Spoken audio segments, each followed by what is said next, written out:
Now let's start with today's story. My name is Daniel Mercer. When this happened, I was 27. I had been married for just over 2 years. I met Anna Novak not long after I got out of the military. It was one of those moments that stick with you. I was at a bookstore, flipping through some novels from my favorite authors, trying to figure out what I wanted to take home. She approached me out of nowhere, her voice light but confident. "Excuse me," she said, a soft smile on her lips. "You seem like you know your way around books. Could you help me find a couple for my brother's birthday?" I looked up, slightly startled but pleasantly so. She was holding a couple of books in her hands, but clearly wasn't sure about them. "Sure," I replied, straightening up. "What kind of stuff does he like?" She scrunched her nose and thought. "He's into action and thrillers, maybe a little bit of sci-fi.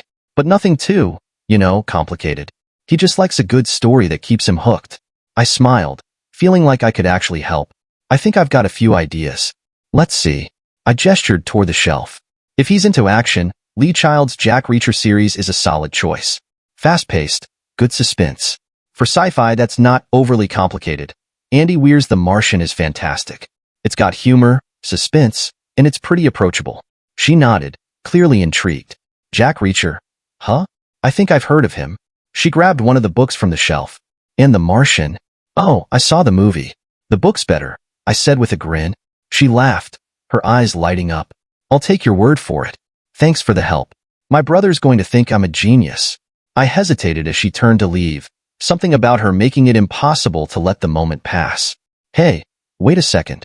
She stopped, looking back at me with a curious expression. Do you want to grab dinner sometime? "I know a good spot nearby," I said, feeling uncharacteristically nervous. She blinked, then smiled. "Where and when?" That caught me a little off guard. How about Friday, 7 o'clock? There's a little Italian place a couple blocks from here." "Sounds good," she said, pulling out her phone. "Here, put your number in, and text me the details." I quickly punched my number into her phone, feeling a rush of excitement I hadn't felt in a while. We went to dinner that Friday, and it felt like everything clicked. Anna was easy to talk to, the kind of person who made you feel comfortable even if you didn't know her well. By the time the appetizers arrived, it was like we'd known each other for years.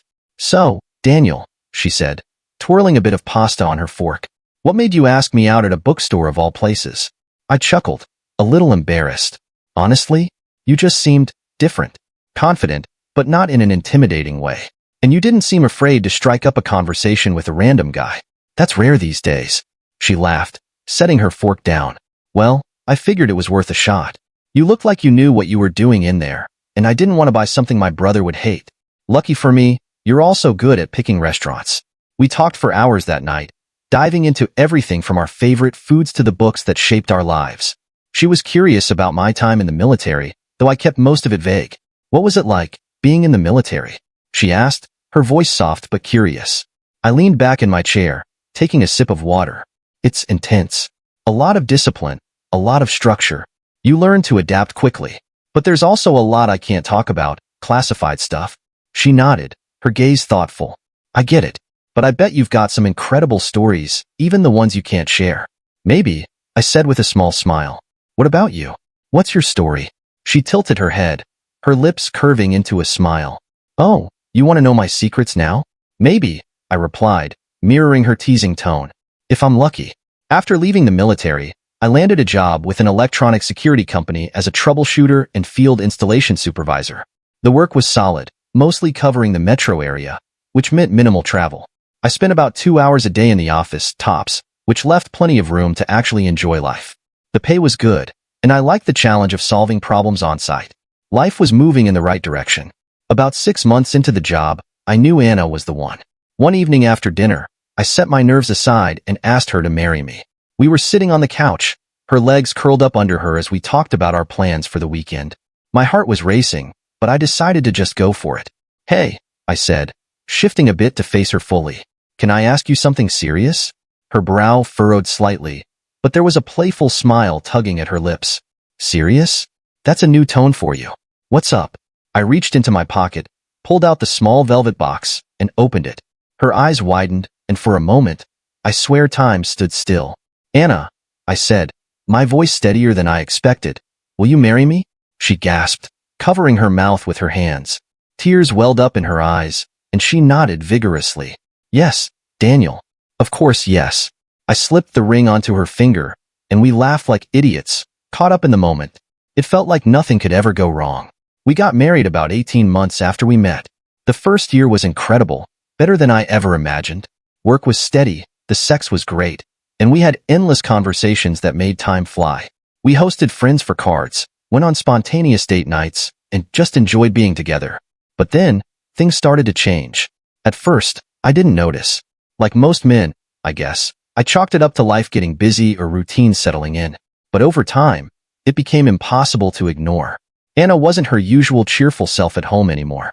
One evening, I came home from work and found her sitting on the couch, scrolling aimlessly through her phone. I set my bag down by the door. "Hey, how was your day?"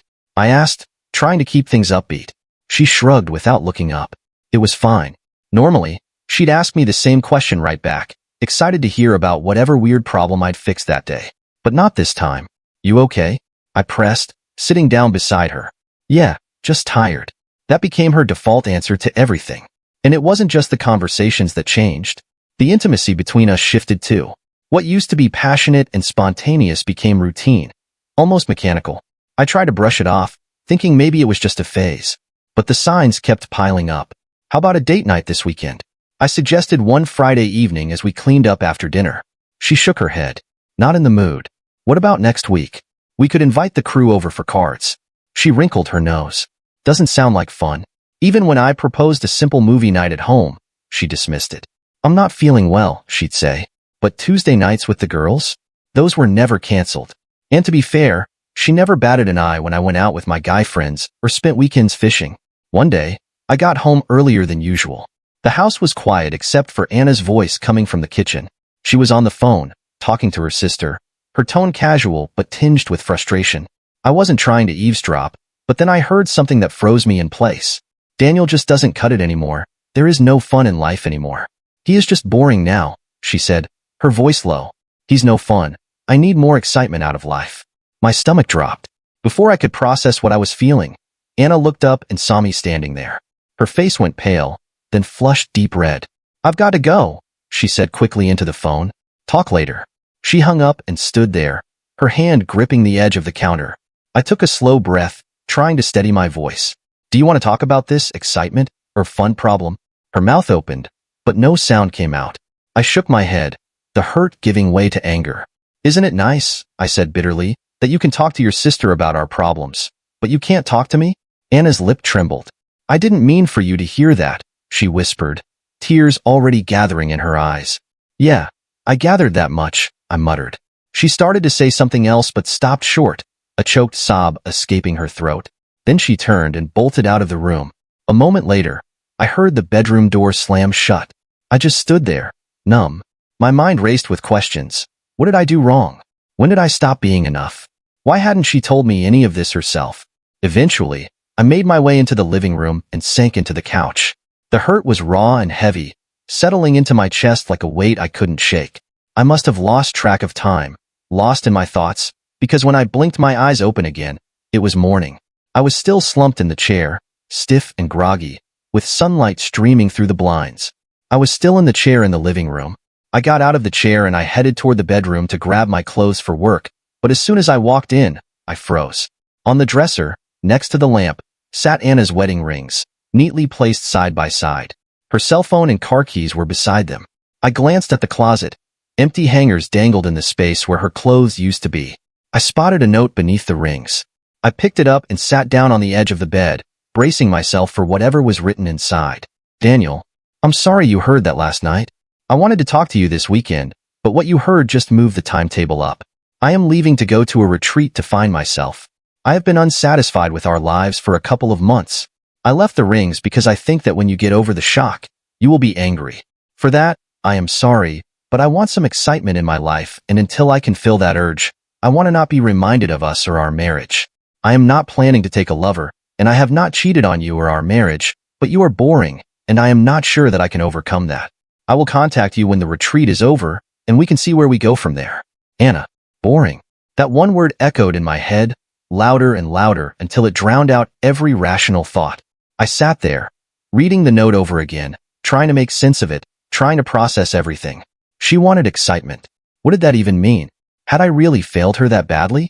A bitter laugh escaped me before I could stop it. So I'm boring now? Huh?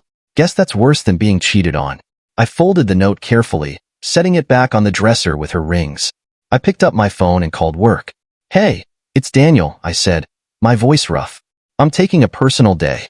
After hanging up, I sat back down on the bed, staring blankly at the space Anna had left behind. I knew I had to be strategic. If I let myself dive into the emotions of it all, I'd lose control. So, I focused on my plan. Step by step, I went down the list, ticking things off like it was just another job to get done. It was the only way to regain some power. The first thing I did was change banks. I wasn't going to leave anything to chance. I took all my money, closed the joint accounts, and opened new ones with a bank I knew Anna didn't use. At least I wouldn't have to worry about her draining the accounts, not that I trusted her anymore to even ask. Then, I locked her out of the profit-sharing and retirement accounts. I didn't give her the chance to touch anything. I didn't even care about what the future would look like. Just wanted to make sure she couldn't hurt me any further.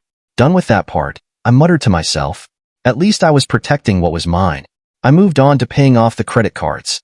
The last 6 months of statements didn't show anything unusual, but I wasn't taking any chances.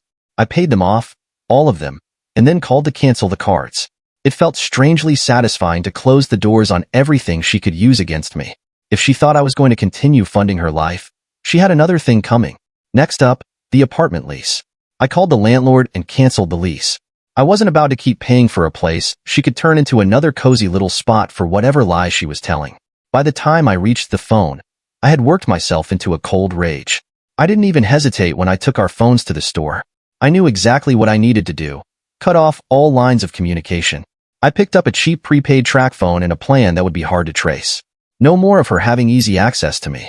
Not that I wanted to hear from her, but it was more about control than anything else. Then came the part one dreaded but knew I had to do. Take everything to Jake, the guy at work who did cybersecurity on the side. I handed him Anna's laptop and asked him to hack both of our phones. Jake, I need you to go through these. Make sure there's nothing hidden, no surprises. You find anything, you let me know. Jake gave me a look like he knew something was off but didn't ask. Got it. I'll give them a good once-over. Get back to you in a couple of days. I didn't expect anything, but it felt like I had to do it. If Anna had been keeping secrets, I wanted to know. I wanted every last shred of her deception, every part of this mess to be laid bare, so I could walk away with my dignity intact. After that, the most tedious part of the whole ordeal, setting up my new life. I moved into a small apartment on the other side of town. I wasn't staying in the house, not after everything that happened. The apartment was sparse, just enough to live in, but nothing to tie me down. It felt like the start of something new, but I wasn't ready to let myself feel the weight of it yet. When I finished setting up everything, I realized I hadn't even bothered to get a landline phone put in. That was deliberate. I wasn't going to make it easy for anyone to track me down. The only way someone would reach me was through the prepaid phone I had just activated. If someone needed to get through to me, they would have to work for it. And right now, I wasn't giving anyone that satisfaction. The investigator came highly recommended by Jake, and I didn't have any reason to doubt him. He seemed like the right person for the job, calm, meticulous, and not easily fazed. I gave him a list of email addresses and phone numbers, ones I found on the devices Jake had checked. If Anna had been keeping secrets, I wanted them exposed. I needed to know what kind of life she'd been living outside of our marriage. As I waited for him to get back to me, I thought about the next step in my plan. It wasn't something I was looking forward to, but it had to be done. I picked up the phone and dialed Anna's sister, Sarah. She wasn't the person I wanted to talk to, but in this mess, she was the only one left who could pass along a message. Hello? Sarah's voice sounded wary, like she wasn't sure what I was going to say. Sarah, it's Daniel, I said, keeping my voice steady. Listen, I'm not sure if Anna's mentioned it to you yet, but I've made some changes. I want you to pass a message along to her. When Anna finds herself, have her try to find me. I paused, the words coming out cold and calculated, just like everything else I'd been doing. I've informed our security team that she's not allowed on company grounds anymore. I've had our switchboard informed as well. If she tries calling, they're to tell her these steps I've taken. There was a brief silence on the other end, but I could tell Sarah wasn't surprised. She'd probably seen the signs of Anna pulling away too. What steps? She asked carefully, but I could hear the sharp edge in her tone, like she was bracing for something. Everything, I replied flatly. She doesn't have access to me anymore. I'm done. It's done. And I need her to understand that. I could hear Sarah's breath catch, and then she sighed deeply. I'll tell her what I can, but Daniel, I don't know if she'll listen.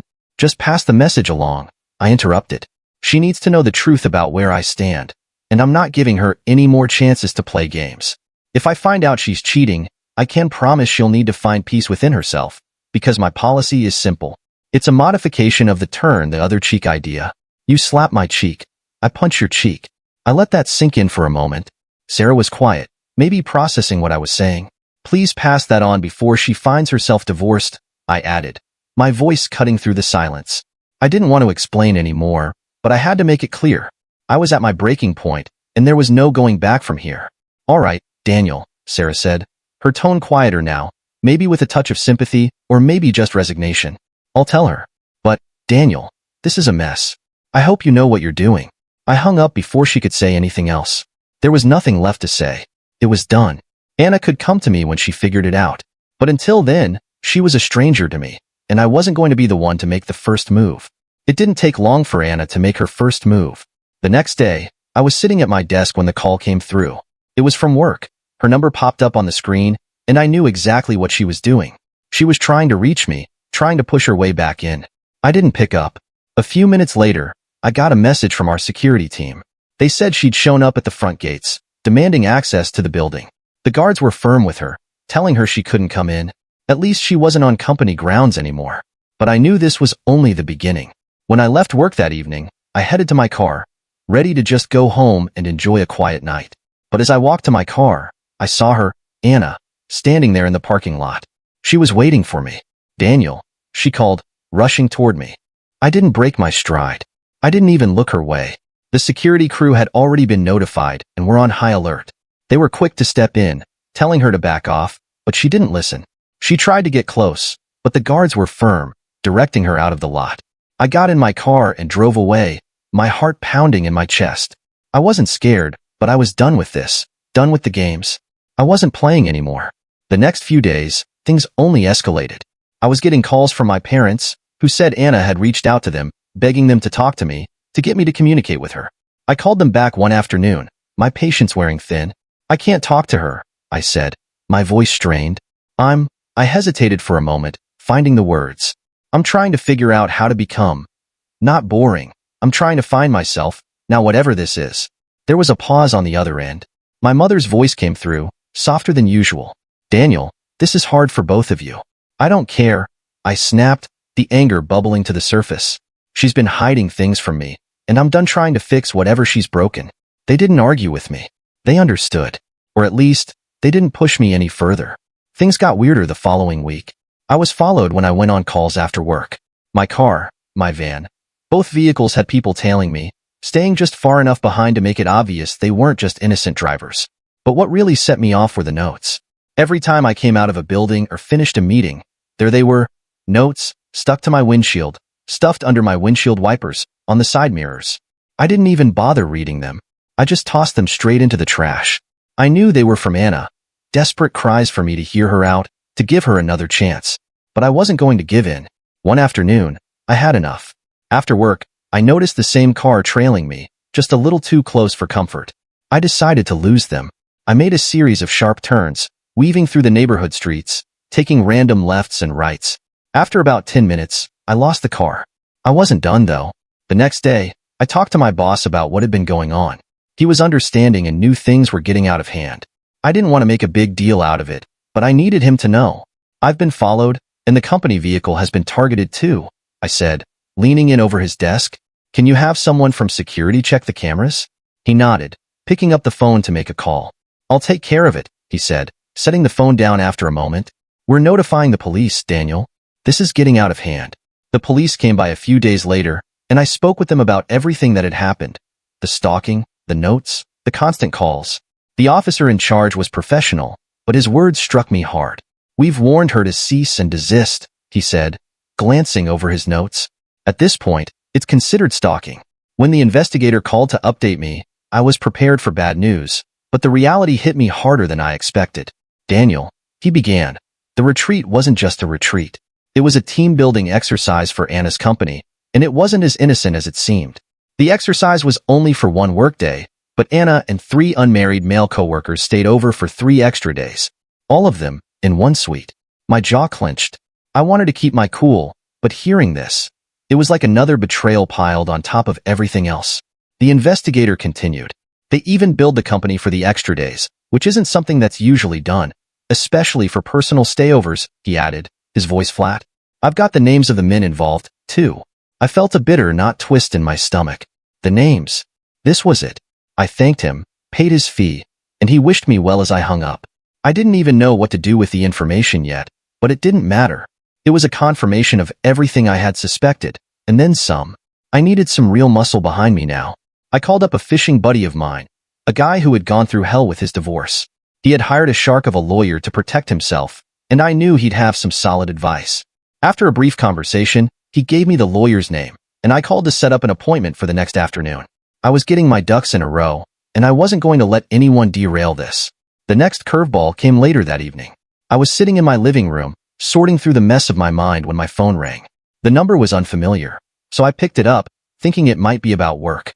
But as soon as I heard the voice on the other end, I knew. Daniel. It's me, Anna. I didn't even let her finish. Without saying a word, I ended the call. I trashed the phone right then and there, not caring about anything but getting her off my back. I had to make sure I wasn't a target anymore. I drove straight to Walmart, grabbed a new prepaid phone, and set it up. I wasn't taking any chances. Anna wasn't going to have a line to me anymore. Back at work the next day, I found out someone there had leaked my new number to Anna. I wasn't going to let that slide. I marched up to HR and screamed, "Who gave Anna my number?" They were caught off guard, fumbling for answers. I didn't give them time to explain. You're responsible for the security of company information, and now I've got a personal issue that's been leaked. Fix it. I left them with no room for negotiation. I wasn't letting this slide. And to make it official, I demanded a company phone for work calls. It was a simple request, but it sent a message. This was my personal life now, and work was not going to interfere with it. By the end of the day, I had the new work phone, and I made it clear to everyone in the office. My personal number was off limits. I wasn't giving the company my new personal phone number, and I didn't care if it meant a little more inconvenience for me. My boundaries were drawn, and I wasn't crossing them. I sat across from the lawyer, feeling more focused than ever. She was sharp, no nonsense, and as she went over the details, I could sense the power that came from having the right person on my side.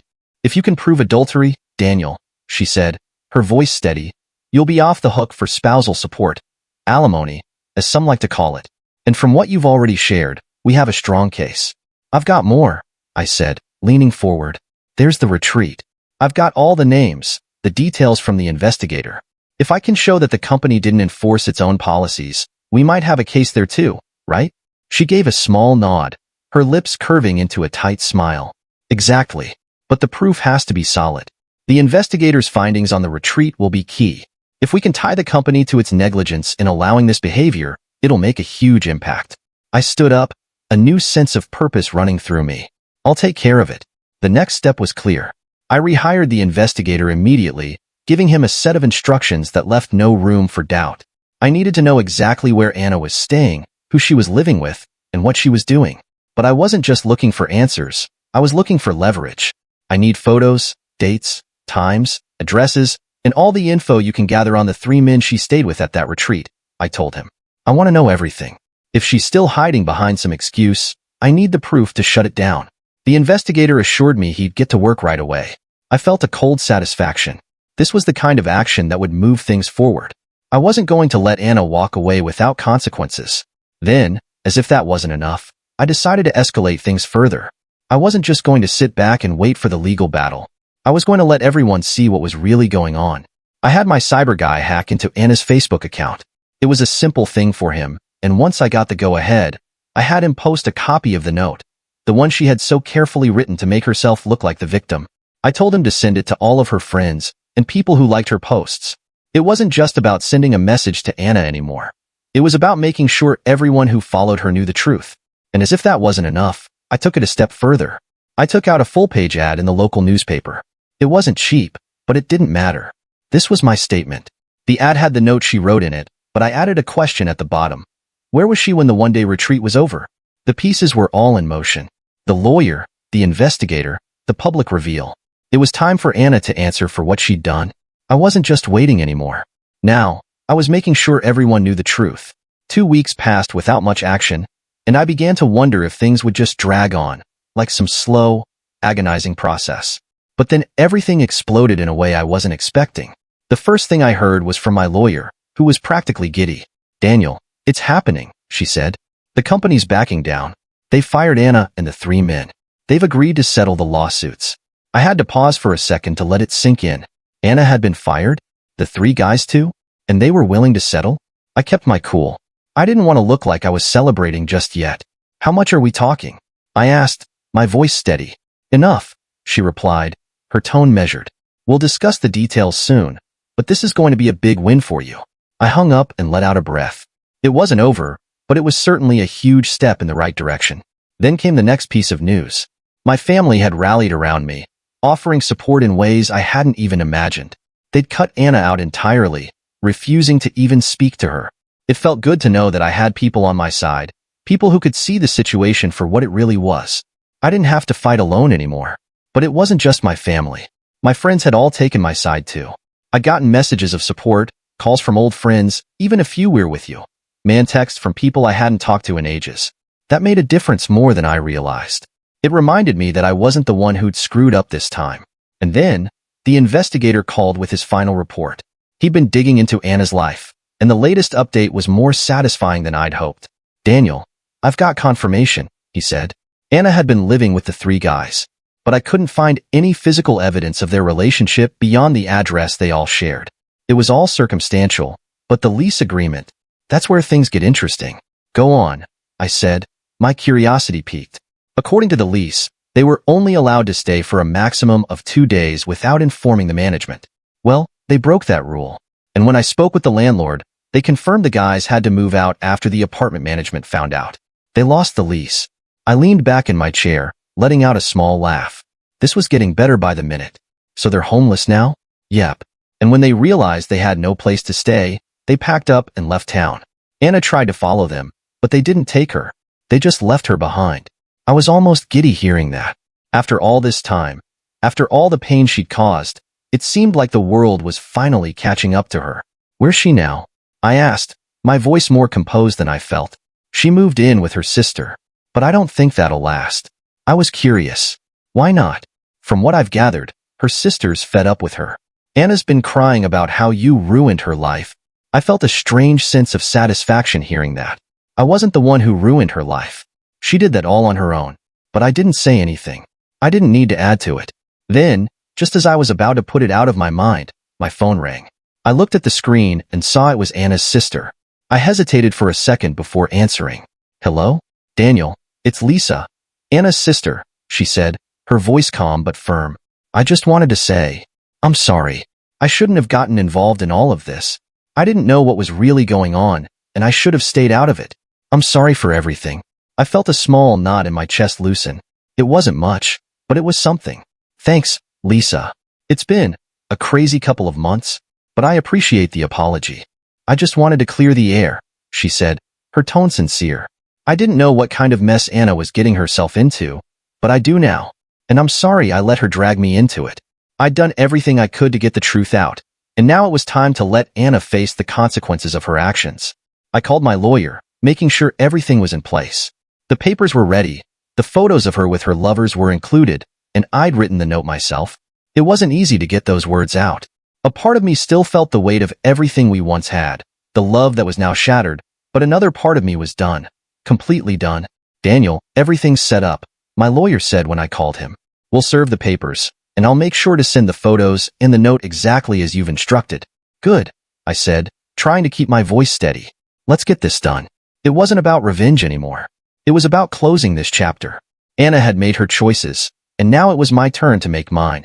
I wasn't going to keep fighting for someone who didn't care, who had betrayed me in ways I couldn't even fully understand yet. The next day, I got confirmation that the papers were served. The photos, the note, everything.